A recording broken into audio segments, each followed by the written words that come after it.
来看今仔一份上新的中美大民调指出，讲有超过60%的民众是认为讲美国总统川普为着利益会出卖台湾。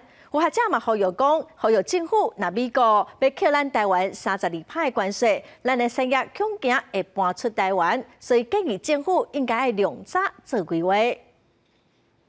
And they've agreed to open China, fully open China. And I think it's going to be fantastic for China. I think it's going to be fantastic for us. 美国总统川普顶个月和中国达成关税协议的时，有讲到这对统一和和平非常有利，并甲的统一两字引起讨论。后续美国国务院有出面驳回，讲川普是在讲美中贸易关系，也若美国对台湾的政策是无改变。最近有民团针对美中大做一份民调，其中针对台湾和中国统一的问题有60%无同意，嘛有62.2%的民众认为川普会为着利益出卖台湾。有67% 的人他认为美国只是想拿台湾作为压制大陆的筹码。这个川普的这个个性跟这个美国优先的这个考虑啊，如果两岸发生战争的话，那是不是美国是不是会派兵保护台湾？这一题刚刚何教授有提到啊。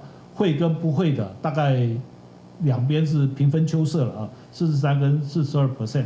无论是美国对台海关系的态度，还是对顶关税，拢是目前台湾社会关注的重点。尤其美国万请执行对顶关税措施90天的期限，7月就要到啊。目前台湾也未完成谈判，恐惊会予美国扣32%的关税。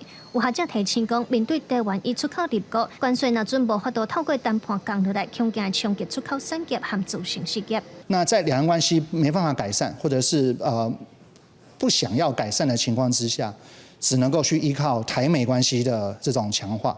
但是川普的这种决策风格，或者是川普提高关税，在产业的维护或者是产业的这种救助上面，确实是应该要提早做准备。